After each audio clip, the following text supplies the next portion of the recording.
Tuwing hapon masarap ditong umupo at tumambay dahil sa magandang tanawin na malinis na Iloilo River na napapalibutan ng mga puno ng bakhawan. Kaya nandito ako ngayon para umupo at tumambay muna. Itong mag-asawa mas pinili nila dito masyal habang nanood sila ng pamimingwit ng isda. Mas magastos kasi kung sa mall ka mamasyal o sa kainan. Dito makakatipid ka kasi wala kang mabibilhan. Bata matanda na mimingwit dito ng isda dahil ito ang kanilang hobby at pampalipas oras. Pag uwi nila madala silang isda na lulutuin. Di ka pa papaluin at papagalitan ng nanay mo dahil gabi ka na umuwi dahil may ulam kang dala. At ito ang kanilang pain para makahuli sila ng isda. Fresh na uod. Baka makahuli ka ng maraming isda kung iyong pain ay masarap. Fried chicken. Dahil gusto kong malaman at makita kung minahuli na silang isda. Kaya binuksan ko ang styro box at nakita ang malaking isda na tilapia.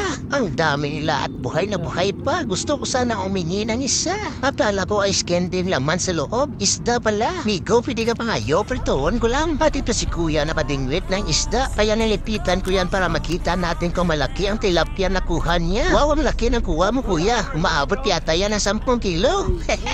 Sarap yang ipaksiw pang ulam sa punan. At itong batak mata niyang rail. Mukhang nakakuha siya ng malaking isda. Kaya lalapitan natin para makita ito.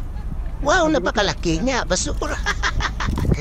Kinabukasan ay pumunta ako sa terminal ng series dahil may kukuha tayo ng padala ng kaibigan ko. Kaya upo muna ako dito habang maghihintay sa series na kanyang pinadalhan. Nagdala na lang sana ako ng folding bed dahil inaantok ako habang maghihintay. At sa wakas narito na siya. Saan ka pa ba pumunta? Ba't ang tagal mong dumating? Pinuntahan ko na kaagad si kuya para makuha ko ng padala at makauwi na tayo kasi hapon na. Kuya, may pinadala ng kaibigan ko na motor. Dala niyo ba? Kukunin ko na eh. Tagal niyong dumating. Kanina pa ako naghihintay dito.